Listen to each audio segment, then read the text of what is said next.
Fala aí, galera, tudo certo? Uma ótima tarde para vocês. Aqui é o professor Tales. Eu espero que todos vocês estejam muito bem, que estejam aproveitando esse momento, que apesar de tudo, apesar de todas as possíveis e eventuais dificuldades que vocês possam estar passando no momento, que esse esteja sendo um período em que vocês ainda tenham conseguido estudar, se organizar, se programar e conseguir se preparar de maneira adequada para realizar essas próximas provas que estão por vir, né? Em especial a prova do Enem. Bom, eu sou professor de física de algumas das unidades do Colégio Força Máxima. Em primeiro lugar, eu queria dizer que é um enorme prazer estar aqui com vocês e poder compartilhar um pouquinho do que a gente sabe aí a respeito do que cai na prova do Enem sobre a parte de física e dar prosseguimento para essa série de aulas incríveis que vários e vários professores já começaram aí e têm feito esse trabalho maravilhoso que a gente vai dar continuidade aí a partir de agora, tá legal? Antes de continuar, eu tenho um recado muito importante para vocês, então eu tenho que começar falando isso antes que eu me esqueça. Existem dois links bem importantes para vocês que estão aí na descrição do vídeo. Depois você dá uma olhadinha. Um deles é o link para o material que nós vamos utilizar aqui. Então, se você assistir, pô, achou interessante, gostou, quer rever, vai estar lá o link para download.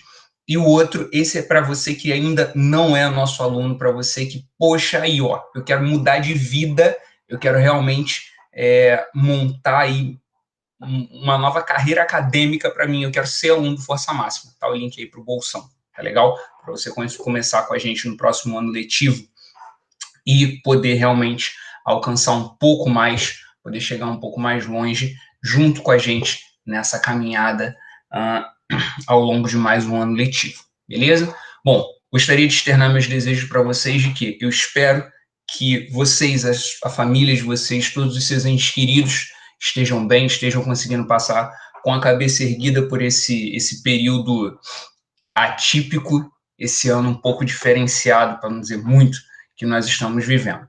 Tá legal? Bom, eu preparei aqui um material para a gente falar a respeito da parte de física no Enem. Eu vou projetar aqui a tela para vocês. Eu queria que vocês fossem acompanhando comigo qual vai ser o intuito desse nosso momento de hoje.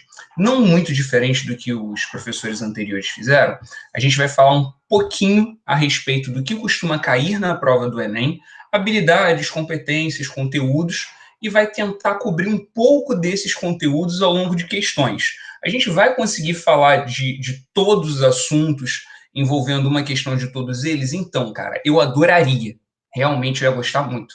Mas, infelizmente, nós não temos tempo hábil para fazer isso tudo.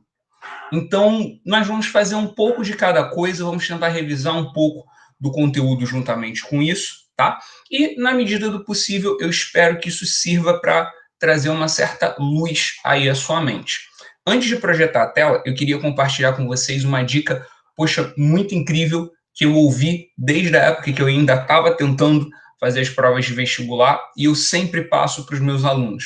Cara, se você quer fazer uma prova, se você quer realizar um concurso, seja ele qual for, dá uma lida no edital, para ver o que vai cair, como que é cobrado, saiba como a prova é elaborada.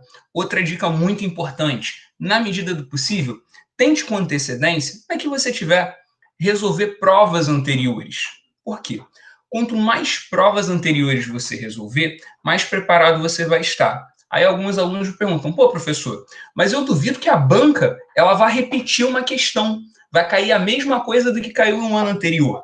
Então, realmente, repetir uma questão é um negócio que dificilmente aconteceria, né?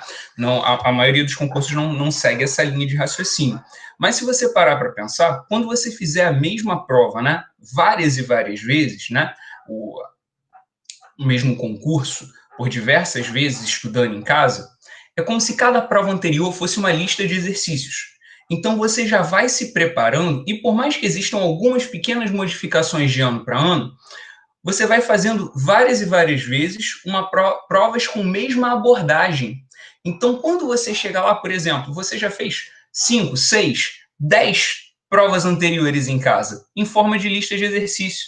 Aí você vai chegar lá no dia do seu vestibular, aquela 11ª que muitos consideram, caramba, essa é a oportunidade na minha vida, e fica nervoso e treme. e não sabe como a prova vai vir, para você que se preparou, cara, vai ser só a lista de número 11 ou a lista de número 10, beleza? Tente se preparar. O preparo, ele favorece o seu desempenho, beleza? Então, falando sobre preparo, eu vou começar a colocar aqui a nossa apresentação de slides e vamos falar um pouquinho sobre como é a parte de física no Enem, tá legal? Então, vamos nessa.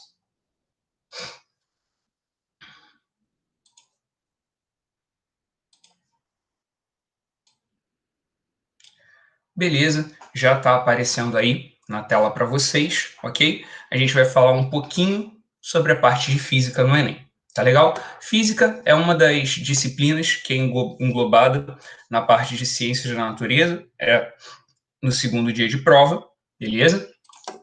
A parte de ciências da natureza, ela basicamente é dividida entre biologia, química e física, e elas ficam, né, essas três disciplinas ficam divididas aproximadamente nessas porcentagens. A parte de física normalmente é 32% da prova de ciências da natureza, tá? Isso daqui é aproximadamente, de ano para ano, essa porcentagem varia um pouquinho.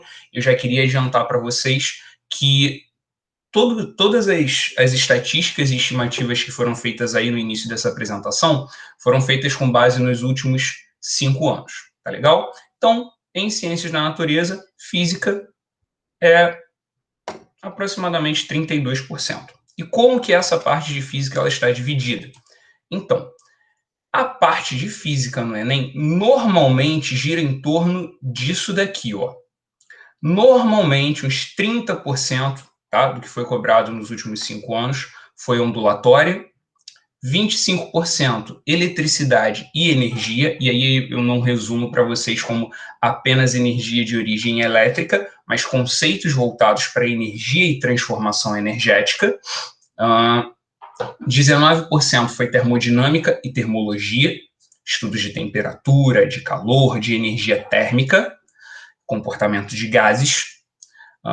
17% teve a ver com a parte de dinâmica e mecânica, e 9% ótica, física e geométrica, beleza? Comportamento da luz, seja em origem, seja em propagação, tá? Muitas vezes, alguns conceitos de ótica acabavam se misturando com outros de ondulatória, como a gente vai ver um pouquinho mais à frente, tá bom? Isso foi um percentual, né? Dentro desses assuntos, não se espante, tá?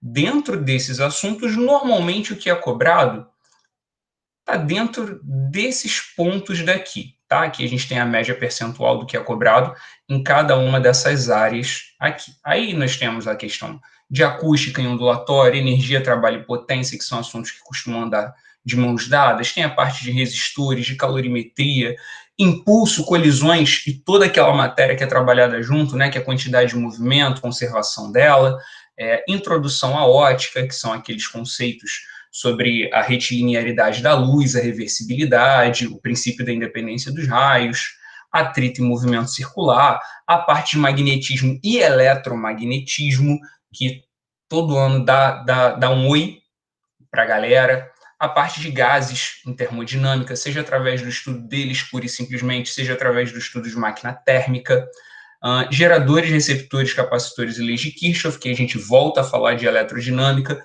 normalmente resistores e esse outro ponto acabam andando juntos, interferência, refração e lentes, coisa que pode acontecer com relação à ótica ou com relação à ondulatória, né? Lente já fica mais para ótica. Equilíbrio tanto de pontos materiais quanto de corpos extensos. Ano passado, por exemplo, foi um ano em que isso aconteceu. Movimento circular, mudança de estado, que se encontra também na parte de calorimetria, ondas periódicas, de novo ondulatória, análise de gráficos, né? Aqui é um ponto em que uma habilidade e uma competência que a gente tem que desenvolver em quase todas as provas é uma boa análise de gráficos e tabelas. Isso acontece, isso é apresentado na parte de física, isso é apresentado na parte de química, de biologia, de matemática, na parte de geografia. Você, em todas essas disciplinas, você tem que fazer uma leitura, uma interpretação de um gráfico, de uma tabela, entender o que está sendo proposto ali para você. Tá? E temos a questão de cinemática de vetores, a parte de gravitação universal, introdução à eletrodinâmica, de novo a gente acaba voltando em resistores, lançamentos oblíquos, de novo magnetismo, o MHS, que tem aparecido com uma frequência um pouquinho maior. Temos a parte de movimentos retilíneos, sejam eles uniforme ou uniformemente variados, ondulatória como um todo, temos formas de propagação de calor e reflexão da luz, né? Quando a gente fala de reflexão da luz, a gente tem exemplo disso a parte de espelhos, nós temos a parte disso a maneira como nós identificamos a cor de um objeto, e daí a gente pode até pular para o assunto funcionamento do olho humano, que quase toda prova tem uma questãozinha a respeito desse assunto, beleza? Então, aqui nós temos a questão percentual, beleza? De como parte dos conteúdos costuma ser cobrado dentro disso daqui para os últimos 5 anos. Tá legal, gente? Tem ano que aparece um pouco mais de um assunto, tem ano que aparece um pouco menos, mas a média tá nessa parte daí. Tá legal? Bom, se a gente analisar isso agora não mais em uma questão percentual, nos últimos 5 anos aqui está separado, né? Nós temos, acho que vocês já viram gráficos parecidos com esse nas últimas aulas que vocês assistiram, beleza? Aqui nós temos uma apresentação pelo número de questões que apareceram sobre cada um dos assuntos, né? No final das contas, essa apresentação é bem parecida com o gráfico do slide anterior, beleza? E não somente isso, mas aqui eu quis representar para vocês um assunto muito importante.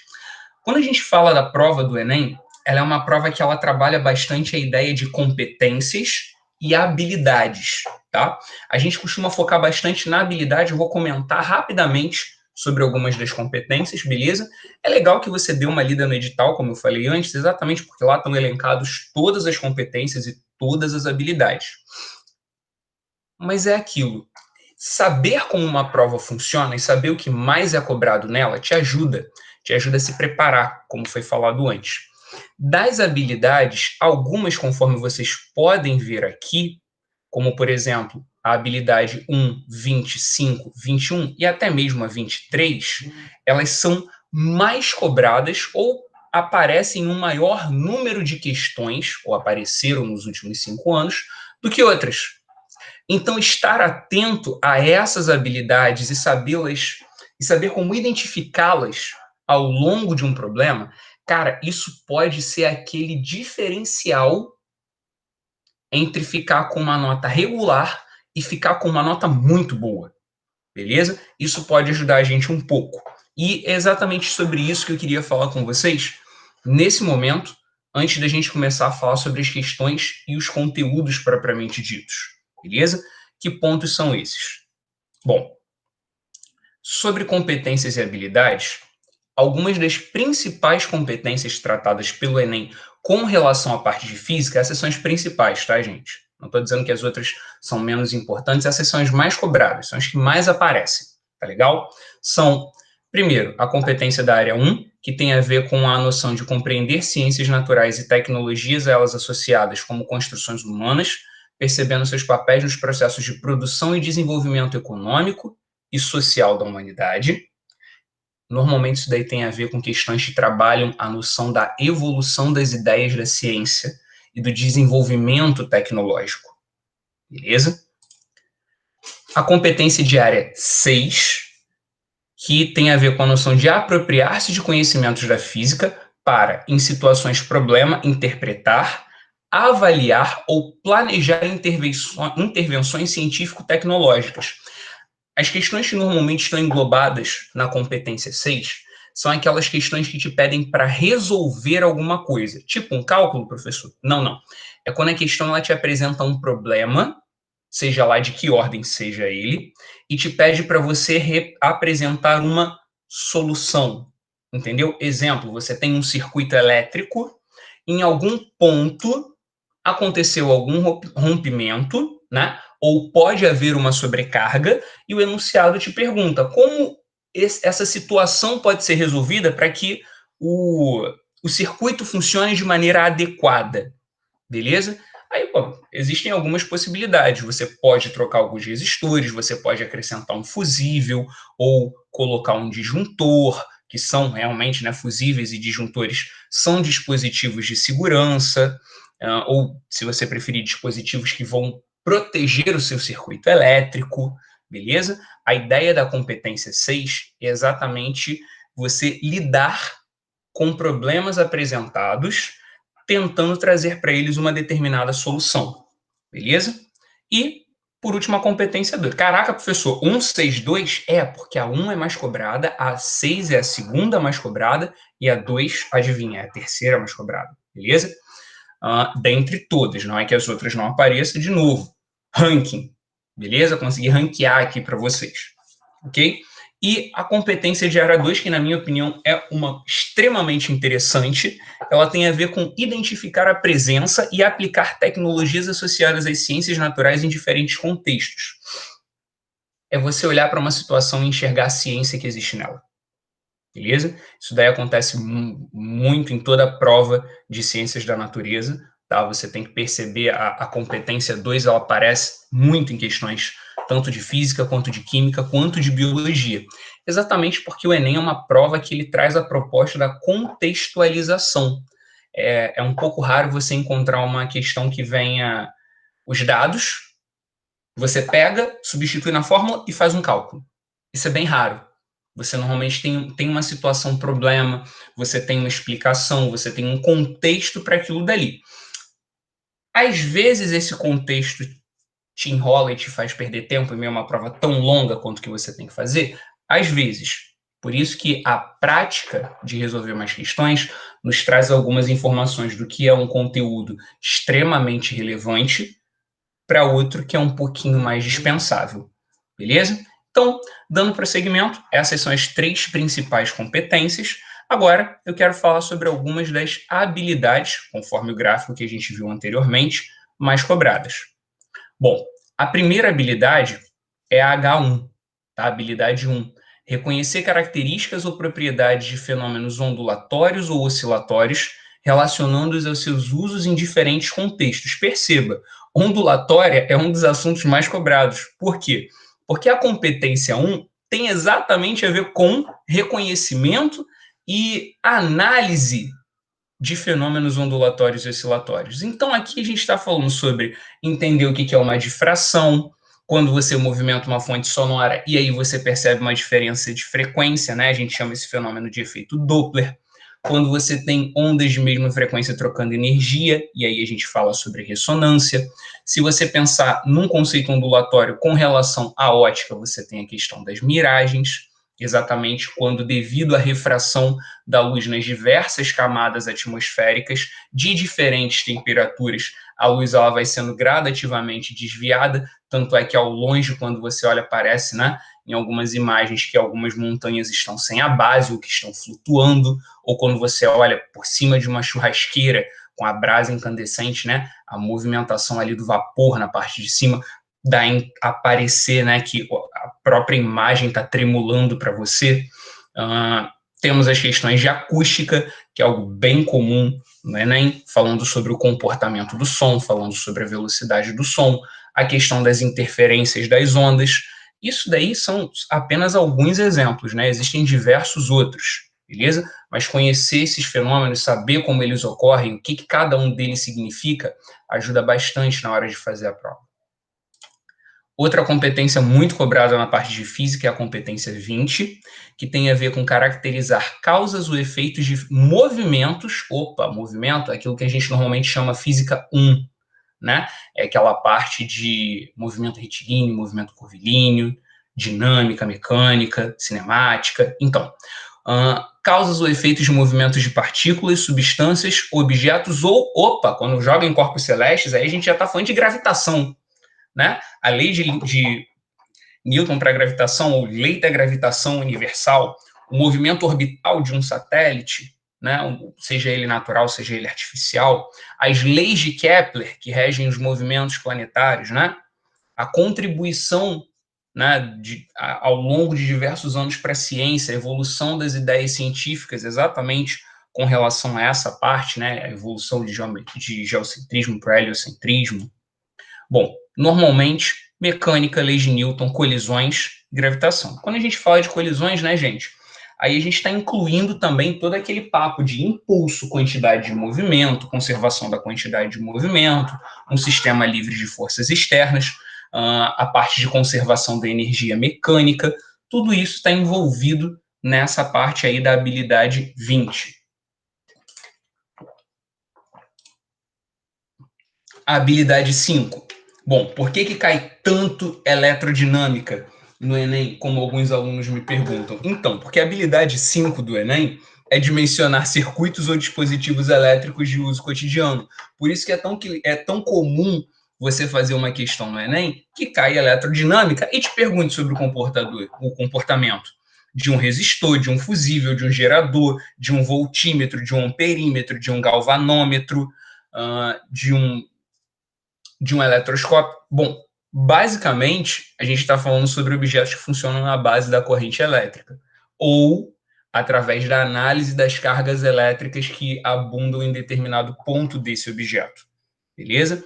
Aí a questão vai falar sobre o chuveiro, sobre a torradeira, sobre a parte elétrica de uma casa, enfim, pontos que têm a ver com a eletrodinâmica e a introdução à eletrodinâmica. Beleza? A competência 21. Utilizar leis físicas e ou químicas para interpretar processos naturais ou tecnológicos inseridos no contexto da termodinâmica ou eletromagnetismo. Bom, aí a parte do conteúdo cobrado nessa habilidade, ela já fica clara para você, né? Porque termodinâmica, a gente está falando do estudo dos gases, né? Transformações gasosas, transformações termodinâmicas, né? Aí, na hora do cálculo, você tem a equação de Clapeyron, PV igual a nRT, você tem a equação das transformações gerais dos gases, PV tipo Votor.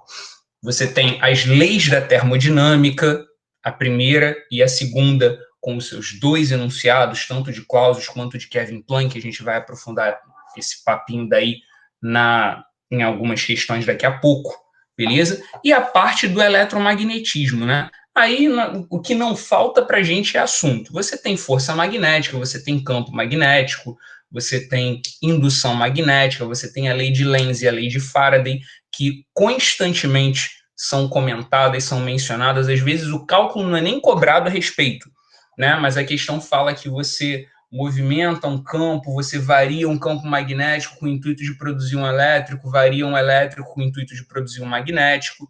Tudo isso está envolvido na parte de eletromagnetismo, beleza?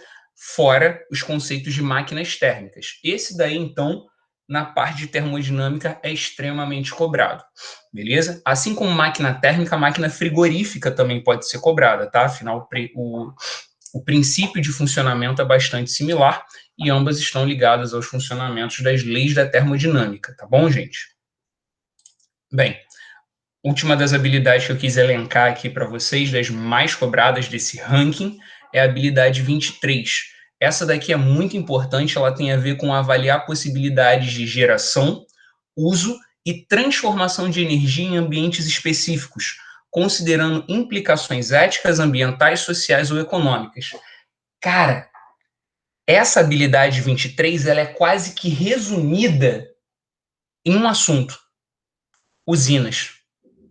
Funcionamento e implantação de usinas em determinados ambientes. E é interessante porque aqui sendo esse o caso, né, é algo por onde você aprende em duas frentes, né? Você tem uma análise, principalmente com relação a rendimento do uso de usinas a partir da física, e você acaba estudando também nas ciências humanas algumas outras implicações também éticas, ambientais, sociais e econômicas, né? Lembra, o Enem, ele traz um pouco da interdisciplinaridade, ele é uma prova interdisciplinar.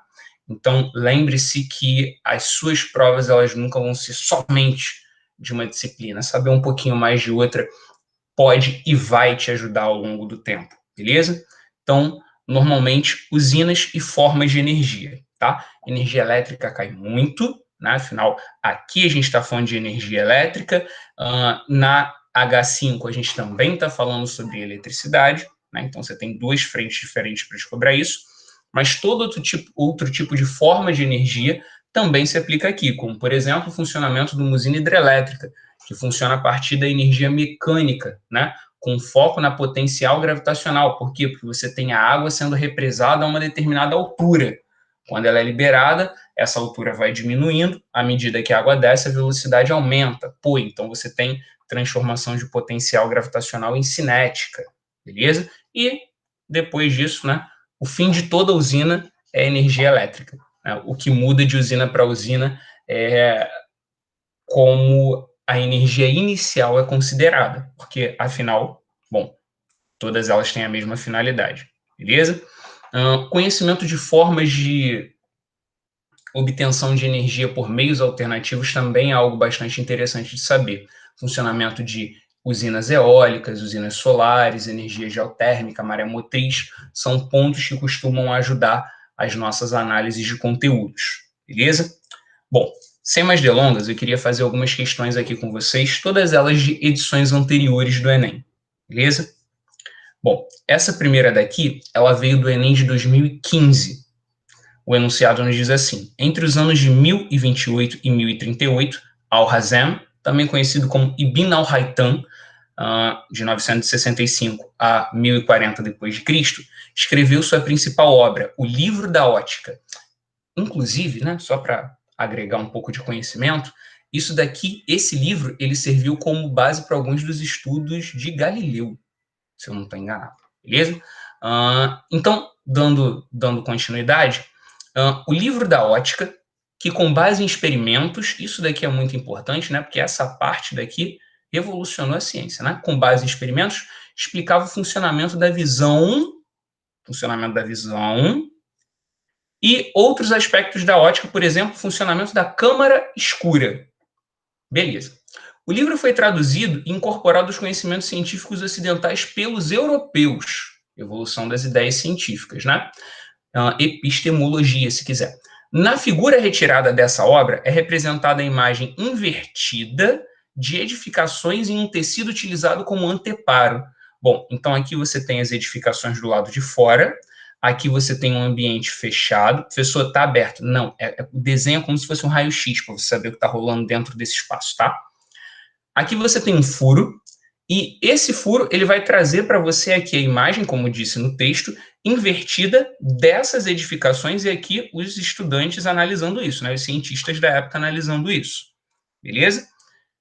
Daí a questão diz assim: se fizermos uma analogia entre a ilustração, essa daqui, e o olho humano, o tecido corresponde a ou ao... Cara, deixa eu te explicar uma coisa muito importante, tá? O Enem, ele é uma prova que se diz altamente contextualizada. Essa questão caiu no Enem de 2015. E o ano de 2015, ele foi considerado o Ano Internacional da Luz, exatamente porque diversas descobertas a respeito desse fenômeno fizeram, vamos dizer, aniversário nessa época, né? Aniversário de anos redondos nessa época. Então, como era um ano que esse assunto estava em alta, estava sendo altamente explorado, é óbvio que iria cair uma questão a respeito desse assunto naquela prova. Então, assim, saiba o que está em alta ao longo da ciência no ano que você for fazer a prova. Esse ano, por exemplo, bom, nós tivemos diversos avanços na nanotecnologia. Pô, será que vai cair uma questão de robótica? Talvez, mas talvez caia uma questão sobre movimento retilíneo uniforme, mas se fale a respeito disso através do movimento de um nanorobô, ou a chegada e a divulgação e a popularização da fibra ótica no Brasil. A fibra ótica funciona através dos conceitos de reflexão interna total, né? Coisa que você estuda em refração. Então, saber um pouquinho a respeito desses assuntos que estão em alta pode te ajudar a fazer a prova também, beleza? Mas voltando aqui para a questão.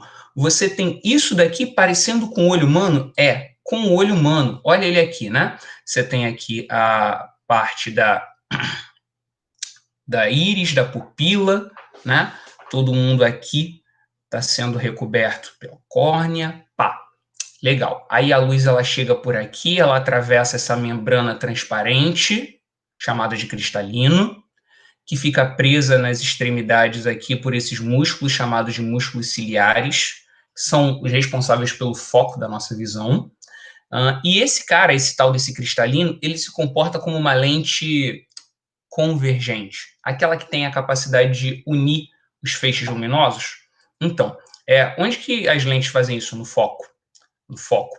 E onde que é o foco do cristalino? Então, nos olhos de uma pessoa que não tenha nenhum problema de nenhum tipo de origem, né, de nenhuma causa visual, não tenha miopia, não tenha hipermetropia, não tenha astigmatismo, não tenha nada do tipo, a imagem ela se forma aqui atrás, numa região chamada de córnea, que possui dois tipos de células, os cones e os bastonetes, coisa que a gente vai falar daqui a pouco em outras questões também, tá? Então, a imagem ela é formada em cima da retina, aqui, ó, da retina, formada por cones e bastonetes, beleza? Então, nós podemos dizer, né, que o funcionamento do olho humano, desse quarto, que representa uma câmara escura de orifício, né, que forma uma imagem invertida de um objeto colocado diante dela. Inclusive, tem alguns livros que apresentam isso daqui com equações, né? Você pode montar uma fórmula, mas nada mais é do que semelhança de triângulo. Você pode dizer que o tamanho da imagem é proporcional ao tamanho do objeto, assim como a profundidade da câmara é proporcional à distância entre o objeto e a câmara, tá? Ou você pode fazer por semelhança de triângulos, que dá certo também. Beleza? Bom, todos esses três têm em comum, né, esse aspecto de funcionamento do olho humano, onde você tem a imagem sendo formada aqui atrás na retina. Então, esse pano, né, o que seria o pano? O local, o anteparo, onde a imagem se forma, invertida, diga-se de passagem, corresponde à retina no olho humano. Beleza? Bom, outra questão, e essa questão é bastante interessante para a gente cobrar um assunto que existe no Enem. A banca do Enem, ela não fala muito sobre o fato das alternativas estarem certas ou erradas. Em questões teóricas, a gente repara bastante nisso. Ele utiliza um termo que fala sobre os distratores e destritores, né? São as alternativas que respondem o que te é perguntado e as que não respondem. Então, não se expõe que você estiver fazendo uma questão e fala assim, pô, essa daqui, ela não parece que está errada. Ela não parece errada. Mas tenha certeza que ela responde o que te foi perguntado. Beleza? Porque existe muito disso. E, pô, professor, isso é óbvio, né? É óbvio quando você faz uma lista de 10 a 12 questões. Mas quando você vai fazer um dia de uma prova, que você acabou de almoçar, tá batendo aquele soninho, né? Um caderno inteiro, o cansaço pode te iludir. Então, fica atento nesse ponto. Beleza?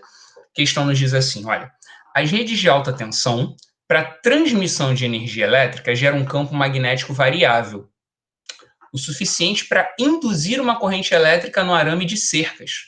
Olha aí o papo das leis de Lenz e Faraday sendo mencionadas. Tanto os animais quanto os funcionários das propriedades rurais ou das concessionárias de energia devem ter muito cuidado ao se aproximarem de uma cerca quando essa estiver próxima a uma rede de alta tensão, pois se tocarem no arame da cerca, então você sabe que não é uma cerca de madeira, né? No arame da cerca, poderão sofrer um choque elétrico. Para minimizar esse tipo de problema, deve-se, lembra daquele fato que a gente falou? Solução-problema, trazer uma solução para uma situação-problema? Então, olha essa habilidade aí sendo cobrada de você.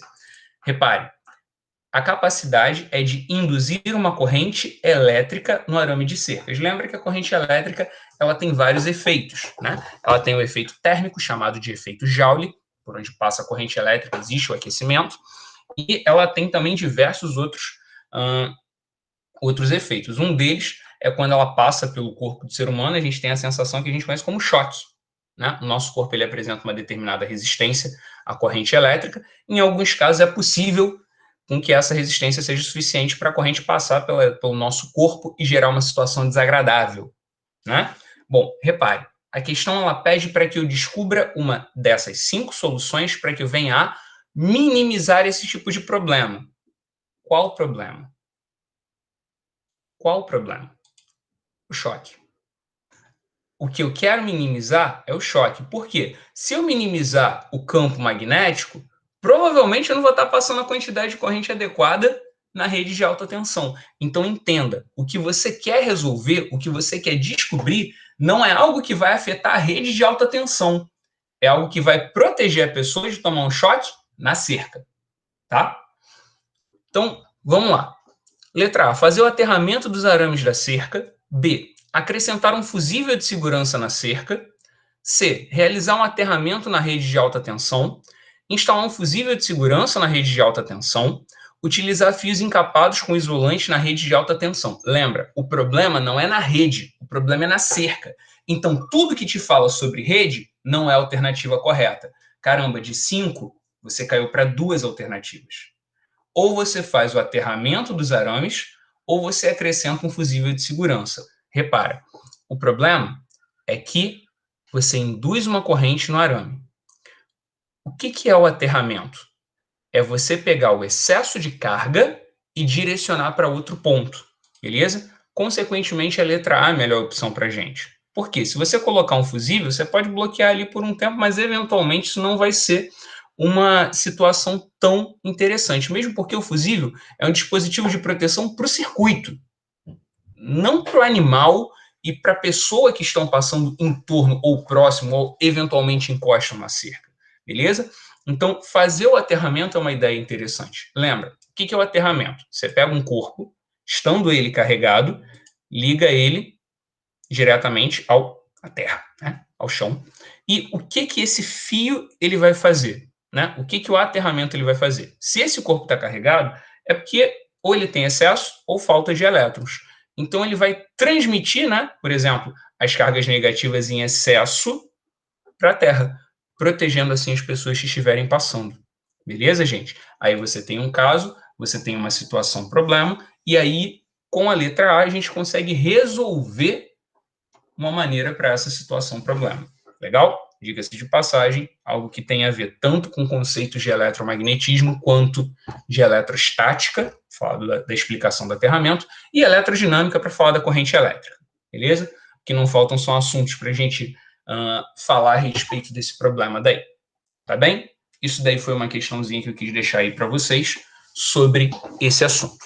Tá? Dando prosseguimento, queridos,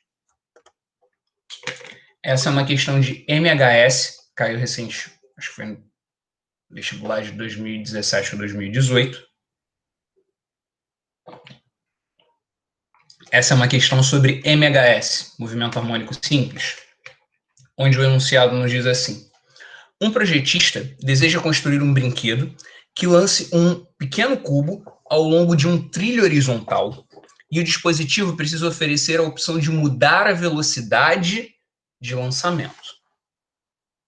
Para que ele utilize, para isso ele utiliza uma mola e um trilho, onde o atrito pode ser desprezado. Isso é muito importante. Tá? Isso é uma questão de movimento harmônico simples, onde o atrito pode ser desprezado. E, cara, você pode achar que isso daí é só um blá, blá, blá para completar a questão, mas isso faz toda a diferença. Porque se você está fazendo uma questão que envolva o movimento de um sistema massa-mola ou de um pêndulo, e o atrito pode ser desprezado, significa dizer que você pode comparar... Opa! Adiantei um aqui, né? Você pode comparar os conceitos de velocidade apresentados aí ao longo do problema. Como? Através dos conceitos de energia mecânica. Um sistema onde o atrito pode ser desprezado, você tem conservação da energia mecânica. Aí o enunciado fala assim, ó, para que a velocidade de lançamento do cubo seja aumentada 4 vezes, olha só, para que a velocidade de lançamento de saída do cubo seja aumentada 4 vezes. Então, eu quero aumentar a velocidade. O que eu tenho que fazer? Olhar para essas alternativas, para algumas pessoas, é extremamente desagradável, porque como os enunciados são parecidos, muitas pessoas pensam que elas são confusas. E, eventualmente, são bastante confusas mesmo. Tá? O que você tem que entender dessa questão? Ele quer que o bloquinho saia 4 vezes mais rápido. Velocidade é a rapidez, né? Saída desse bloquinho. Ele quer que ele saia 4 vezes mais rápido. A ideia é essa. Então, ele tem algumas opções aqui. Tá? Nas 3 primeiras alternativas, o pressuposto é: você mantém a mesma mola e aumenta a deformação, ou seja, você comprime, você aperta mais a mola, tá? Nas 2 últimas alternativas, você troca a mola e mantém a deformação. Então, você tem 2 opções, tá? Básicas. Ou você mantém a mola e muda a deformação, ou você troca a mola e mantém a deformação. Tá? Deformação, no caso, o quanto a mola vai ser comprimida. Beleza? Como que a gente pode analisar isso? Lembra que eu falei? A energia mecânica se conserva. A energia mecânica do início do problema é igual à energia mecânica do final. Beleza. No início, para que isso entre em movimento, você vai ter uma mola. Mola engloba energia elástica. E no final você tem velocidade, então energia cinética. Então, nós temos inicialmente energia potencial elástica e no final energia cinética. Kx ao quadrado sobre 2, mv ao quadrado sobre 2. Você percebe que o 2 está dividindo dos dois lados, a gente pode simplificar esse termo da equação. Nota também que eu quero V. Eu quero falar sobre mudar a velocidade. Então, isola o termo V. Né? Joga a massa dividindo para o outro lado, você coloca uma raiz aqui, né? Que é o V quadrado, passa para o outro lado como raiz. Você pode tirar o x, né? Raiz quadrada de x ao quadrado é x. E o k sobre m permanece. O que isso significa? Dá uma olhada.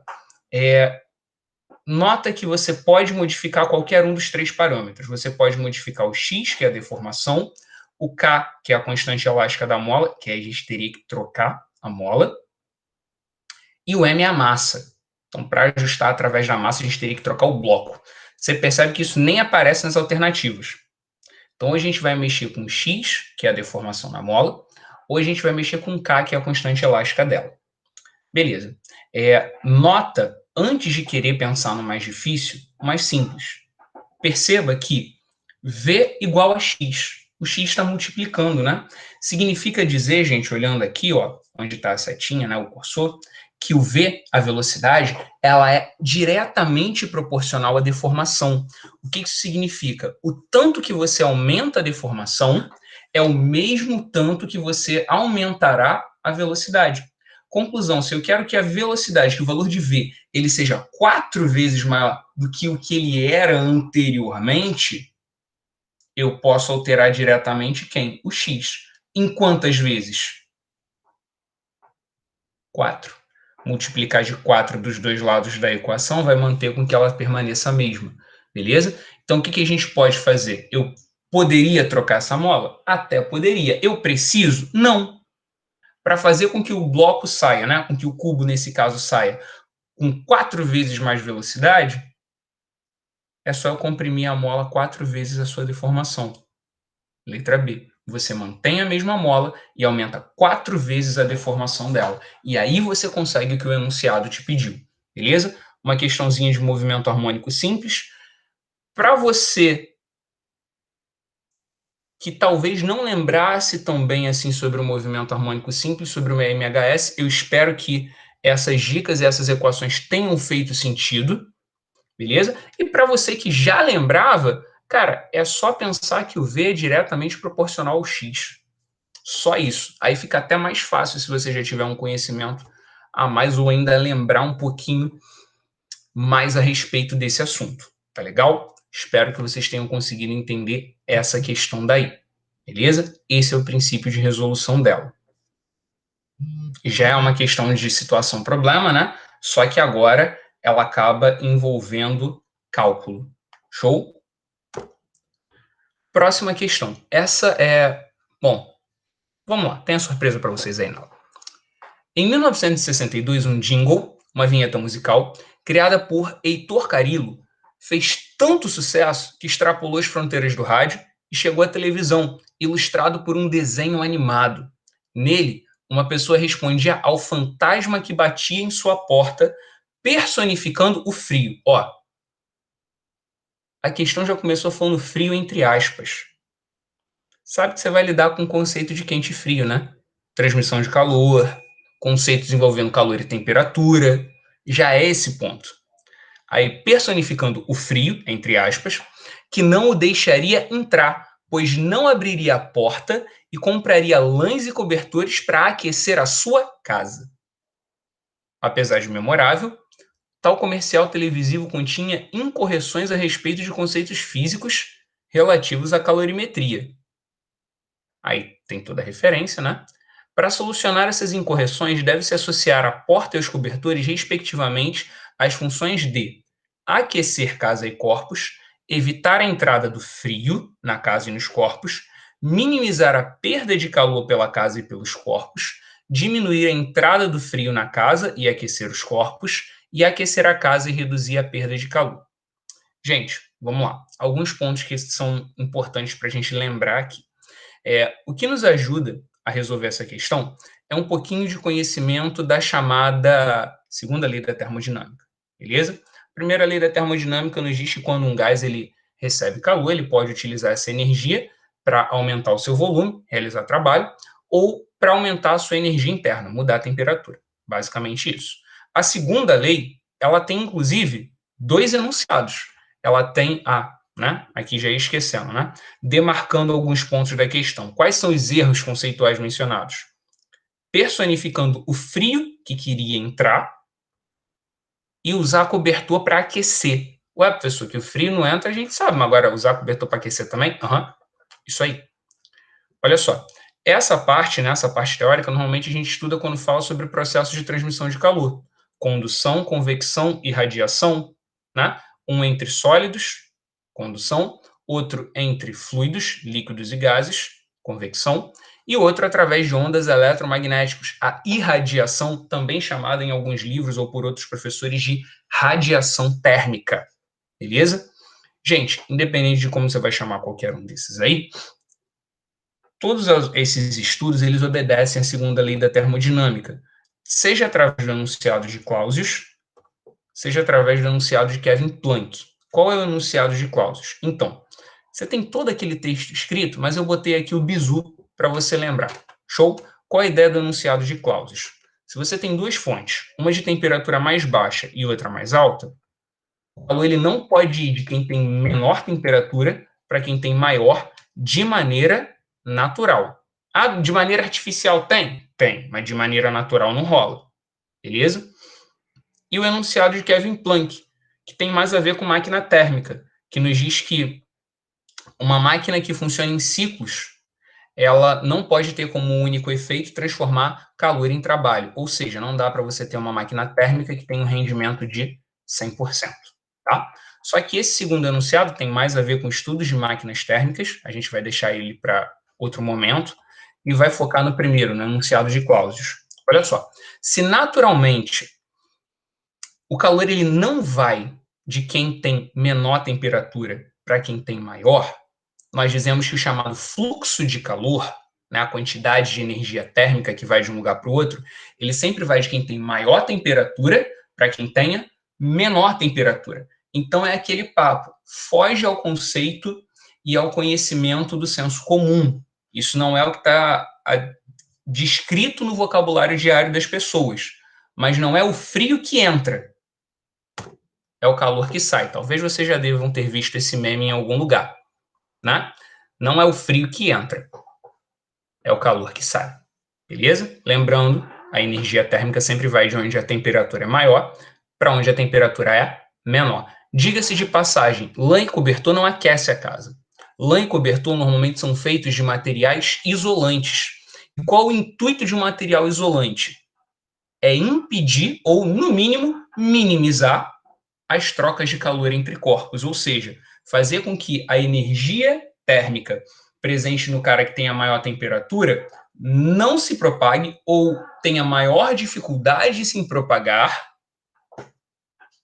para aquele que tem menor temperatura. Portanto, a alternativa correta, letra C, minimizar a perda de calor pela casa e pelos corpos. Perceba que todas as outras têm alguma outra noção, alguma outra ideia de ou falar que o frio entra ou falar que alguma coisa aquece, que algum isolante aquece. Beleza? Pontos conceituais. Show? Beleza? Isso foi essa questão. Espero que tenha funcionado aí para vocês, tá? Um papo que muita gente se assusta quando cai nas provas do Enem. Uma questão de eletrodinâmica, uma questão de circuito elétrico, Muitas pessoas falam um dos assuntos mais cobrados, realmente, é um dos que logo de cara você já percebe quando cai, por quê? Porque o desenho de um circuito, ele já é bem característico, ele já chama bastante atenção, beleza? Aí você tem um desenho, alguns desatentos podem olhar e falar, é ponte de Weston, só porque tem um losango, mas não é, a gente não tem, por enquanto, aí mencionado nenhum galvanômetro, nenhum amperímetro, e o parâmetro é parecido, mas não é igual ao ponte de Weston. Então, dá uma olhada aí, tá? questão nos diz assim: o fusível é um dispositivo de proteção contra a sobrecorrente em circuitos. Aumento, tá? Às vezes acontece um pico de luz, né, na energia de uma residência, o fusível ele serve para proteger contra esses aumentos, tá? Com o intuito de não permitir que nenhum aparelho que seja posicionado depois dele venha a queimar, como popularmente nós falamos, tá? Quando a corrente que passa por esse componente é maior do que sua máxima corrente nominal, mais do que o que ele aguenta, o fusível queima. Dessa forma, evita que a corrente elevada danifique os aparelhos do circuito. Por quê? É porque ele impede a passagem da própria corrente, né? O fusível, gente, caso vocês nunca tenham visto um na vida, ele é esse aparelhinho daí, ó, aparecendo no canto da tela, beleza? Ele é feito de materiais condutores de eletricidade nas extremidades e o funcionamento dele é baseado nesse pequeno fio, tá vendo? Nesse pequeno fio que está aqui. Então, o que acontece? Por efeito Joule, né, pela capacidade de aquecimento da corrente elétrica, quando essa é muito maior do que o fusível pode aguentar, ele se rompe nesse pedaço. Então a corrente não passa mais, impedindo de se prejudicar, conforme dito claramente aí no enunciado, todo e qualquer tipo de aparelho ligado depois dele. Pô, professor, então é vantajoso porque se o fusível queimar, não passa mais corrente, nada mais funciona. Então, a vantagem do fusível é que ele é um dispositivo barato. Às vezes é mais barato você comprar outro fusível do que comprar outro aparelho inteiro. Então, ocasionalmente, sim, vale muito mais a pena. Beleza? Então, você tem aí o funcionamento do fusível, né? Continuando o enunciado, ele nos diz assim: suponha que o circuito elétrico mostrado seja alimentado por uma fonte de tensão U, está aqui embaixo, e que o fusível suporte uma corrente nominal de 500 miliamperes. Ó, mili, prefixo, tá? Prefixo de múltiplo e submúltiplo é um assunto interessante para você se recordar quando você estiver fazendo provas de vestibular, né? Mili, micro, nano, pico, quilo, mega, giga, tera, né? Que são os submúltiplos e os múltiplos na sua respectiva ordem. Miliampere, você pode reescrever de várias maneiras, tá? Você pode reescrever como 500 vezes 10 elevado a menos 3 ou 500 dividido por 1000. Né? O miliampere é a milésima parte do ampere, assim como o milímetro é a milésima parte do metro. Tá? Mesmo princípio de funcionamento. Então, quando você faz essa análise, você está dizendo que aqui no fusível passa uma corrente, tá? Vai vir daqui para cá, né? Pensando na saída da corrente na parte positiva aqui da placa, se divide em 3, parte chega no fusível, né? Diga-se de passagem, a parte que chega no fusível é a mesma que passa pelo resistor de 120 ohms. Lembre-se disso. Então, ó, vem a corrente aqui, passou, bateu aqui nesse nó, né, nessa outra junção, segue passando pelo de 40, desceu, chegou na parte negativa, fechou o circuito, o caminho fechado. Circuito, caminho fechado, né? Beleza. Aí a questão desce e fala assim, ó, qual é o máximo valor da tensão U para que o fusível não queime? Tá, vamos lá. O fato de você ter uma fonte de tensão é o que vai determinar o tanto de corrente. O que você tem que entender? Pode passar tanto de corrente que seja menor do que 500 miliamperes ou do que meio ampere, tá? Se tiver mais do que meio ampere, o fusível queima e aí já era. Dá ruim, esse cara de 40 que está ligado depois dele, por exemplo, não vai funcionar mais, tá? A corrente vai continuar passando aqui só pelos resistores de cima. Alguns alunos olham para isso e ficam meio apavorados, que pensam, vou ter que fazer uma resistência equivalente dessa tralha toda. Não vai precisar. Não vai precisar. A gente pode trabalhar só com essa parte daqui de baixo, ó, onde está o fusível, no caminho do fusível. Por quê? Esses três aqui de cima, esses três caras aqui de cima, eles estão, né, esses dois em paralelo, depois em série com esse, mas todo mundo está em paralelo com a região de baixo. Em paralelo, a tensão é constante. Ou seja, o que eu estou querendo dizer com isso? Que a tensão nessa parte daqui de cima, ó, nesses três resistores, é igual à tensão na parte de baixo. Conclusão, eu posso determinar a tensão em cima, que vai ser a mesma para de baixo, que vai ser a mesma da fonte. Vou fazer isso? Não. Ué, eu não tenho informação nenhuma para isso, eu só tenho o valor das resistências. Agora, se eu começar a pensar que na parte de baixo eu tem o valor da corrente, pô, trabalhar com esses 3 caras vai ser interessante. Por quê? Se passa meio ampere no fusível, passa meio ampere no resistor. Ah, beleza, então eu pego a primeira lei de Ohm, né? Resistores, a princípio, equiômicos, nada na questão diz que não sejam. Então, eu aplico a primeira lei de Ohm para esse cara. Professor, o fusível tem resistência? Então, a questão não falou para eu considerar nenhuma, então vou considerar a resistência dele desprezível. Tensão no cara de 120 é tensão vezes corrente, 120 ohms vezes meio ampere, que é o que passa nele e o que passa no fusível, né? Aqui nessa setinha azul. Então, a tensão nesse cara de 120 é 60 volts. A tensão no resistor de 120 vale 60 volts, tá bom? Só que o 120 está em paralelo com o de 60. E você deve se lembrar que em paralelo, como a gente já falou no início do enunciado, as tensões são iguais. Então, a tensão no cara de 60 também é 120. Opa, a tensão no cara de 60 também é 60 volts. Desculpa o erro, tá? A tensão nos resistores de 120 e de 60 ohms são as mesmas, tá bom? Então, aqui eu também tenho 60 volts, beleza? Com isso, eu encontro a corrente que passa aqui embaixo. Por quê, professor? Então, a corrente total do circuito, quando ela chega nesse nó daqui, ó, vou marcar aqui para vocês, quando ele chega nesse nó daqui, ela se divide em 3. Vai uma parte para cima, uma parte para cá para o lado e outra parte desce, né? Você sabe que essa parte que vai aqui para o lado vale meio ampere, porque a questão te disse. Eu vou descobrir quanto que vem aqui para baixo, porque aí eu vou saber o total que passa no 40. Por quê? Quando eu souber a corrente total que passa nesse ramo, com a resistência equivalente dessa galera, eu encontro a tensão total da associação. Beleza? Então, dando prosseguimento, né? O próximo passo, corrente nesse cara de 60. De novo, primeira lei de Ohm. 60 volts igual a 60 ohms vezes I. Corrente no cara de 60 vale 1 ampere. Logo, a corrente no cara de 40 vale 1,5. 1 daqui de baixo mais meio daqui de cima. Jogo na primeira lei de Ohm de novo, só que agora para o resistor de 40.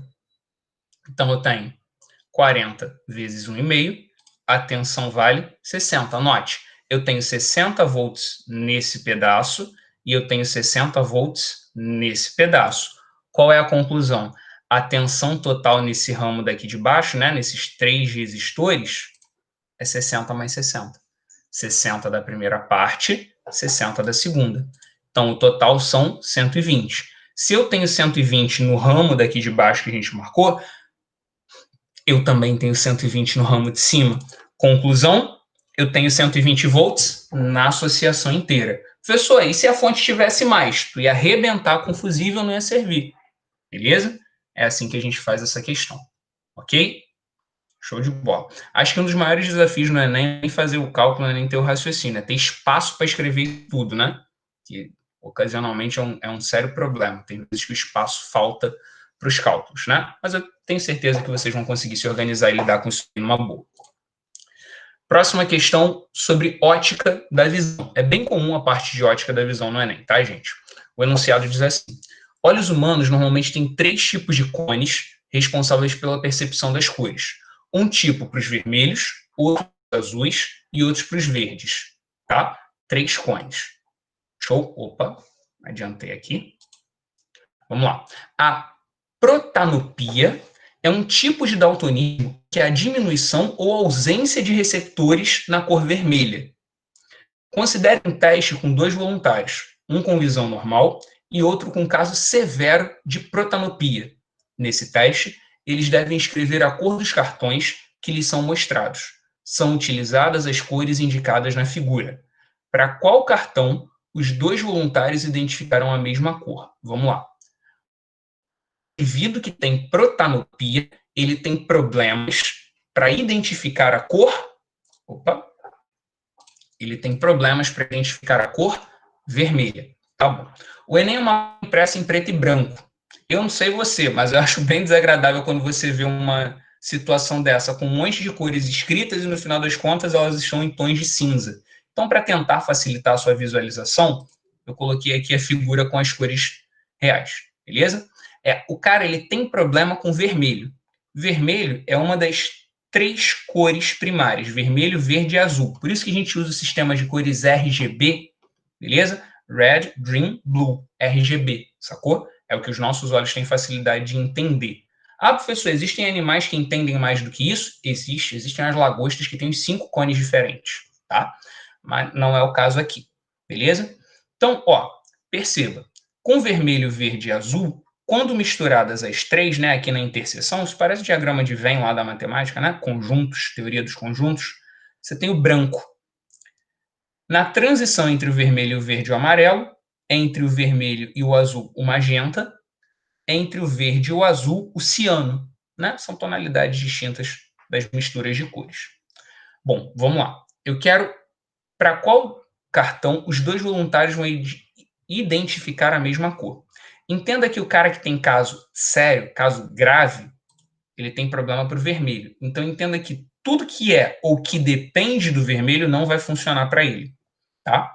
Ó, em que a diminuição ou ausência, se o caso dele é grave, é severo, provavelmente é na base da ausência. Ou seja, todas essas 4 cores aqui, né? O vermelho, o amarelo, o branco e o magenta, que são as cores vermelha e dependente dele, roda.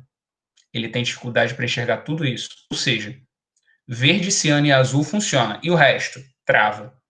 Dessas 3 opções, vermelho, magenta, amarelo, branco, todas as 4 primeiras já estavam aqui, né? Estão embaixo desse círculozinho preto que eu desenhei aqui para vocês, né? Tá aqui. As 4 primeiras alternativas. São as 4 que ele não consegue ver.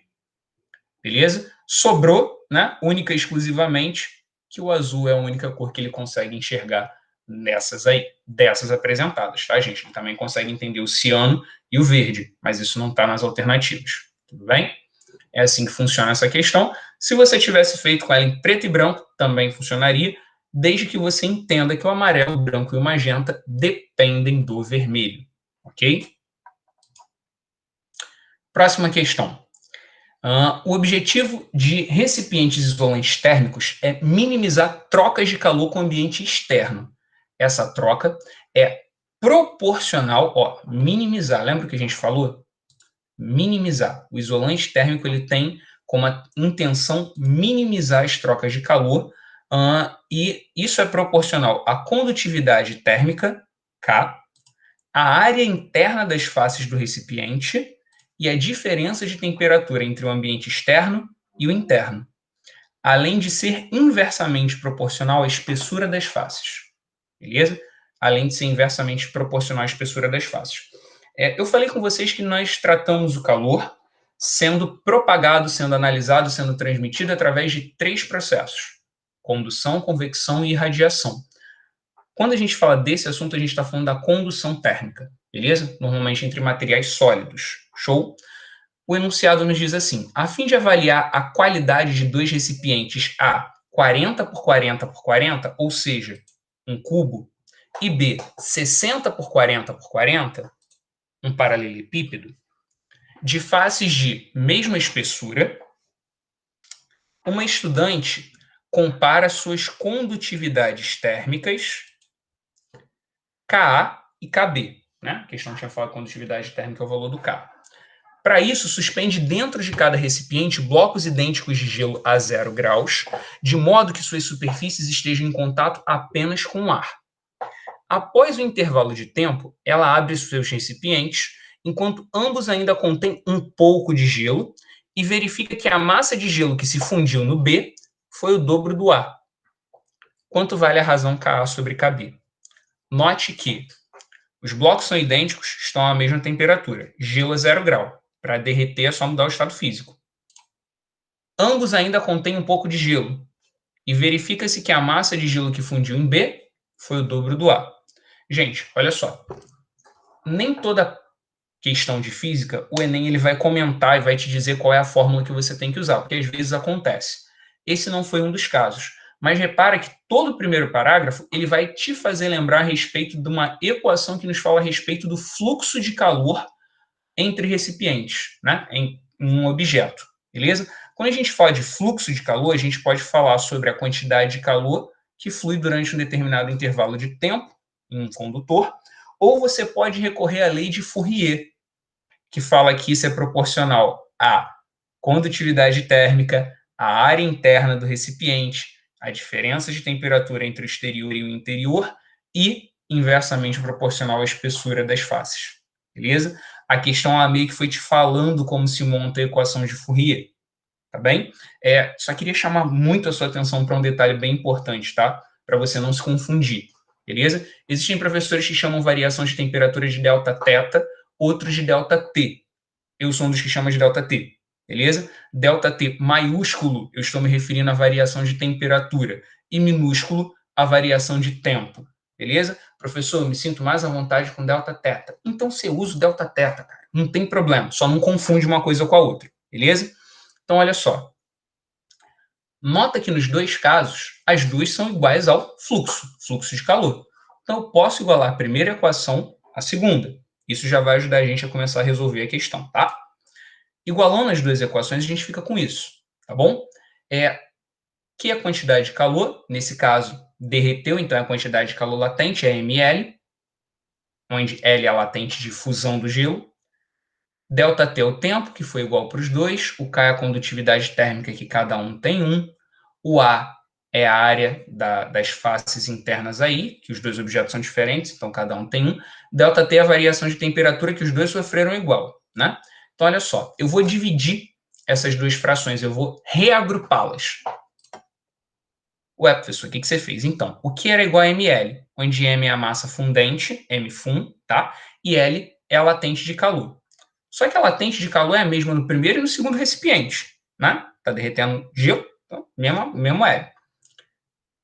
O K é diferente e a área é diferente. Agora, os dois estão sujeitos à mesma variação de temperatura, durante o mesmo intervalo de tempo, a mesma latente de fusão e a espessura dos dois recipientes é igual. Ou seja, isso muda, isso é constante, sacou? Isso muda, né? O primeiro membro da equação muda e o segundo é constante. Logo, eu posso montar isso para A e B, ok? Você pode colocar de um lado B do outro. Fica dessa maneira. A massa fundente de cada um, K sobre o K vezes A de cada um, ok? Dito isso, aqui a gente já pode começar a substituir os valores. Só que toma cuidado com como você vai fazer isso. Por quê? Ó, brinquei de isolar, porque o que a questão me pede é a razão Ka sobre Kb. Coloquei o Ka sobre o Kb e do outro lado da equação coloquei o resto. A massa de B a gente pode trocar, porque aqui a gente está falando de massa fundente, a de B foi o dobro de A. Então eu posso colocar Ma em cima, 2Ma embaixo. Beleza, suave, tranquilo. Tá, e a área? É a área interna de dois sólidos geométricos. Então o que você vai fazer? A primeira, né, o A, ele é um cubo, 40 por 40. E o cubo tem quantas faces? 6. Então, é por isso que na área do A eu coloquei 40 vezes 40 vezes 6, tá? Lembra, é proporcional à área interna das faces. 6 faces, tá? Já no AB, você tem um paralelepípedo, né? Então, você vai ter duas faces de 40 por 40, 40 vezes 40 vezes 2, e quatro faces de 60 por 40, beleza? Então, 40 vezes 60, vezes 4, né? A de cima, a do lado, a de baixo e aqui a da esquerda que a gente não enxerga nesse desenho, tá bom? Tá, e aí? E aí que agora é conta. Se você quiser colocar termo em evidência, tentar cortar alguma coisa além do MA, isso tudo ajuda, isso tudo te faz ganhar tempo, né? Afinal, tempo não é nenhuma coisa fundamental. Na verdade, tempo em qualquer prova é um assunto fundamental. Saber dividir bem e se resolver é muito importante para vocês. Então, assim, se você quiser fazer o cálculo direto, quarta em cima, quarta embaixo, ok. Se não, vai na medida do que você souber fazer, tá? Não adianta querer simplificar a conta, errar a simplificação e marcar a resposta errada, beleza? Então, aqui eu fiz para vocês as contas todas, esses foram os resultados, você pode cortar os dois zeros, fica 128 dividido por 192. Ou é A, ou é B, ou é C. Vai dividindo um número por outro maior, não tem como ser 1, e nem 2, tá? Se você fizer essa divisão, vai dar uma dízima, tá? 0,6666666, show? Que a gente aproxima para 0,67, ok? É assim que a gente faz essa questão. É bem raro a lei de Fourier cair em uma prova, nessa daqui caiu. A vantagem que é que as questões, né, a própria questão veio te dando dicas de como resolvê-la, beleza? Espero que tenha funcionado, espero que vocês tenham entendido. Fiz a questão com bastante calma, tentando analisar todos os pontos possíveis para facilitar o entendimento aí para vocês. Tomara que tenha dado certo, tá? Queridão, outros assuntos que eu separei aqui para vocês, beleza? Essa foi uma questão do ano passado, é uma questão de estática, beleza? Contextualizada na base do papo chamado slackline. O slackline é um esporte no qual o atleta deve se equilibrar e executar manobras, estando sobre uma fita esticada. Para a prática do esporte, as duas extremidades da fita são fixadas de forma que ela fique a alguns centímetros do solo, conforme vocês estão vendo aí no desenho. Quando um atleta de massa 80 kg está exatamente no meio da fita, essa se desloca verticalmente, formando um ângulo de 10 graus com a horizontal, beleza? Então, gente, o ângulo de 10 graus seria esse daqui, tá? Só dá para fazer um ponto aqui, né? Seria esse ângulo daqui, que realmente é bem pequenininho, não é à toa que são 10 graus, né? Esse ângulo daqui marcado, dos dois lados, né? Afinal, está no meio da fita, são os ângulos, é o ângulo que a questão falou. Bom, aí a questão continua dizendo como esquematizado na figura. Sabe-se que a aceleração da gravidade é de 10 metros por segundo ao quadrado, o cosseno de 10 e o seno de 10. Qual é a força que a fita exerce em cada uma das árvores por causa da presença da atleta? Entenda, quando a atleta ela está sobre a fita, ela exerce, né, para se equilibrar, no meio dela, uma força peso vertical para o centro da Terra, para baixo no teu referencial. E na corda, como oposição a isso, você tem aqui o valor das forças de tração, tá? Lembrando, para manter em equilíbrio, significa que a resultante das forças que atuam no sistema devem ser iguais a zero. Beleza. Para isso ser igual a zero, tem que dizer que toda força horizontal tem uma outra correspondente de mesma intensidade, mesma direção e sentido oposto. E a mesma coisa para vertical. Só que eu só tenho peso na vertical. Mas as trações, elas têm ângulo, certo? Então, se eu reprisar a tração para cá, um pouco mais exagerada, né? Eu posso dizer que as duas aqui, se eu projetar no eixo vertical, no eixo Y, eu tenho duas frações, né? A decomposição vetorial vertical para as duas aponta para cima. Então, para isso daqui estar em equilíbrio, conforme disse o enunciado, para a força resultante ser zero, 2 vezes TY, porque as duas são iguais, né? A mesma corda, mesmo ângulo dos dois lados, então 2 vezes esses dois valores aqui em preto, né? As duas setinhas verticais para cima, são iguais ao peso, que é vertical para o centro da Terra. Beleza? Decomposição de vetor no eixo Y, nesse caso, né? 2TY é 2 vezes a tração vezes o seno do ângulo, que nesse caso é o seno de 10. E peso é massa vezes gravidade. Você tem o seno de 10 aqui, e o cosseno você não vai usar para nada. E o que você quer é o valor da tração, né? Qual é a força que a fita exerce? A fita não é elástica, então a fita ela se comporta como uma corda ideal, né? Então, o valor da força de tração. 2 vezes T vezes 0,017 igual a 800, 80 vezes 10. Passou a dividir no 0,34, você vai encontrar que a tração é aproximadamente, não é nem isso tudo, é esse número daqui. Se você andar com a vírgula, né, aqui é para a esquerda, colocá-la no 2,3, você vai ficar com aproximadamente 2,4, você vai passar por 3 números, então vezes 10 a 3 newtons, tá? É uma questão aproximada. A resposta que está mais perto disso é a alternativa de letra D. Tá legal, gente? Letra D é a que você chega mais próxima aí desse valor, tá bem? Bom, seguindo adiante, uma questão sobre o movimento da Terra. Olha só que interessante essa daí. Na madrugada de 11 de março de 78, partes de um foguete soviético reentraram na atmosfera acima da cidade do Rio de Janeiro e caíram no Oceano Atlântico. Ó, presta atenção. Elas chegaram, né, na atmosfera na direção do Rio, mas caíram no Oceano Atlântico, que está representado aqui para você à direita. Tá? Foi um belo espetáculo. Os inúmeros fragmentos entrando em ignição devido ao atrito com a atmosfera, brilharam intensamente enquanto cortavam o céu. Parecia uma chuva de estrela cadente. Mas, se a reentrada tivesse acontecido alguns minutos depois, teríamos uma tragédia, porque a queda seria na área urbana do Rio de Janeiro e não no oceano. Beleza. De acordo com os fatos relatados, a velocidade angular do foguete, a velocidade de giro, né, em relação à velocidade da Terra, em relação à Terra, beleza, essa crase, tá? Em relação à velocidade angular da Terra, beleza? Estou comparando duas velocidades, a do foguete com a da Terra. No ponto de reentrada era igual, superior ou inferior. Olha só, se ela fosse igual à da Terra, ela ia entrar na atmosfera na região do Rio, conforme dito, e ia cair no Rio, no próprio Rio de Janeiro. Se fosse inferior, ia entrar na direção do Rio e ia cair, né, como a Terra está girando aqui no sentido de rotação indicado, ela ia cair para a esquerda. Se for maior, ela entra na direção do Rio e cai para a direita. Beleza? Detalhe, todas as três opções é considerando que essa entrada aconteceu dizendo que a velocidade orbital é no mesmo sentido da rotação da Terra. Tá? A gente já pode admitir isso porque a Terra está indo da esquerda para a direita aqui na foto, né? Pensando no plano. Não vou nem pensar na questão leste-oeste, oeste-leste. Não. Girando aqui, se vocês quiserem pensar assim, no sentido anti-horário. Se entrou na direção do Rio e caiu no Oceano Atlântico, é porque está girando para o mesmo lado. Tá?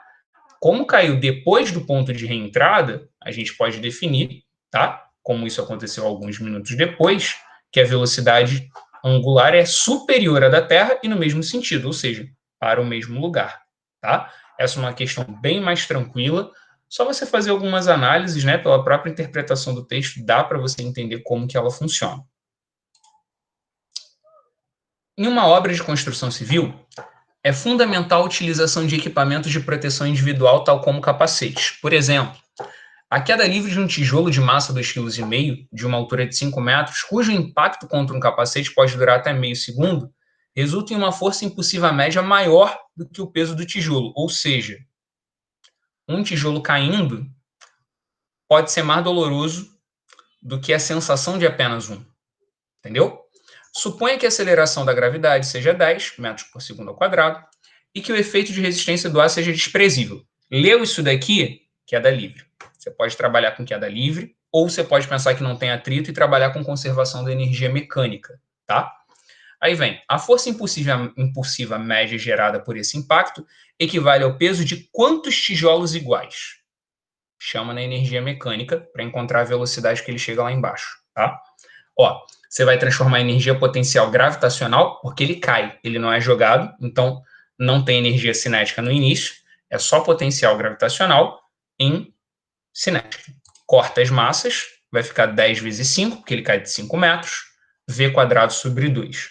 Jogo 2 para o lado, né? 50 vezes 2, 100, raiz de 100, 10 metros por segundo. Essa é a velocidade com que ele chega. Por que eu fiz isso? Porque a questão falou de força impulsiva. Força impulsiva você pode chamar de impulso. E tem um teorema chamado teorema do impulso, que nos diz que o impulso é igual à variação da quantidade de movimento de um corpo. Lembrando que o impulso de uma força constante, né, em queda, força-peso, força vezes tempo, é massa vezes a variação da velocidade. O valor da força vezes o tempo de queda, né? A questão falou que o impacto do... Perdão, tempo de queda não, tempo do impacto, né? Ele vale meio segundo. A massa dele são 2,5 kg. Ele vai de 10 para 0, tá? Isso daqui vai dar um valor negativo. Mas a questão fala da média. Então, não vou trabalhar com a força, eu vou trabalhar com o módulo da força, tá bom? O módulo da força vai dar 50 newtons. Beleza.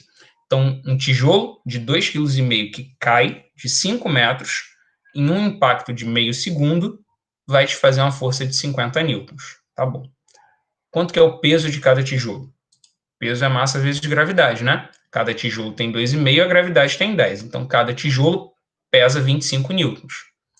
Então, quando esse cara que pesa 25 newtons cai na cabeça de outro indivíduo de uma altura de 5 metros, ele vai fazer uma força de 50. Ou seja, o peso é de quantos tijolos? cai 1, mas a força impulsiva é a força de 2. Ué, 2 é, porque 2 vezes 25 dá 50. Ah, tá. Beleza? Você soma. Show. 25 mais 25, 50. Ou você divide uma coisa pela outra, né? Se cada um pesa 25, a força impulsiva é de 50, você divide um pelo outro, vai dar 2. 2 tijolos iguais. Show? Isso é um dos métodos de resolução para essa questão, tá? A que eu estava ansiosamente esperando, uma questão de eletromagnetismo, beleza? Esse assunto é muito maneiro, tá? Eletromagnetismo costuma ser cobrado com uma certa frequência aí no Enem. O enunciado nos diz assim: o espectrômetro de massa de tempo de voo é um dispositivo utilizado para medir a massa de íons. Nele, um íon com carga elétrica Q, pelo desenho positivo, é lançado em uma região de campo magnético constante, ou seja, todos os pontos têm o mesmo valor, descrevendo uma trajetória heliocoidal. Você pode não saber o que é heliocoidal, tá? Mas já estou te avisando que tem formato de uma mola. Se você olhar para a figura, você vai ver exatamente isso, beleza? Você tem aí ele girando num formato de uma molinha, beleza? Essa trajetória é formada pela composição de um movimento circular no plano YZ, só olhar aí para o gráfico, e uma translação no eixo X, ou seja, no eixo X ele vai para frente, mas se você olhar pelo eixo YZ, você vê um movimento circular uniforme, tá? A vantagem desse dispositivo é que a velocidade angular do movimento helicoidal, ou seja, a velocidade de giro do íon, é independente da velocidade inicial, ou seja, ela não está dependendo do valor da velocidade com que chega. O dispositivo, então, mede o tempo de voo para n voltas do íon. Logo, com base nos valores de carga, campo, número de voltas e tempo, show, pode-se determinar a massa do íon. Aí a questão pergunta quanto que vale essa massa, tá? Você percebe pelas alternativas que isso é uma questão literal, você vai fazer conta com letra, tem aluno que tem pavor a esse tipo de coisa, mas como eu sempre digo, cara, é o mesmo princípio de uma questão com valores, só que você vai usar a fórmula, vai reorganizar e não vai precisar substituir por valor nenhum, tá bom? Antes de sair fazendo, eu queria te lembrar um pouquinho sobre eletromagnetismo. Por quê? Quando você lança uma partícula carregada com velocidade, porque sem velocidade não vai servir não, tá? Com velocidade em uma região de campo, sobre essa carga você vai ter uma força de origem magnética.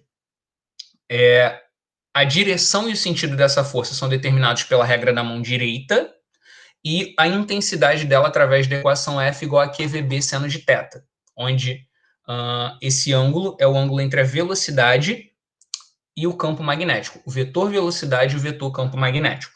Ok. Por que eu estou falando isso? Porque existem dois tipos de trajetória que uma carga pode executar em um campo magnético uniforme, beleza? Que trajetórias são essas? Aqui, tá? Rapidinho, né? Medir a massa do íon, um movimento circular uniforme em X, beleza, quero N voltas. Se eu tiver duas situações aqui diferentes para campo magnético, tá? A primeira eu estou representando pelas bolinhas, beleza? Você que já estudou campo magnético, é assim que a gente representa uma saída do campo magnético, no caso, da tela do computador. Então, isso daí seria uma visão tridimensional, tá? Os vetores de campo estão saindo da tela do computador e indo na sua direção, tá bom? Se você pega uma carga, no caso aqui uma carga positiva, pá, beleza?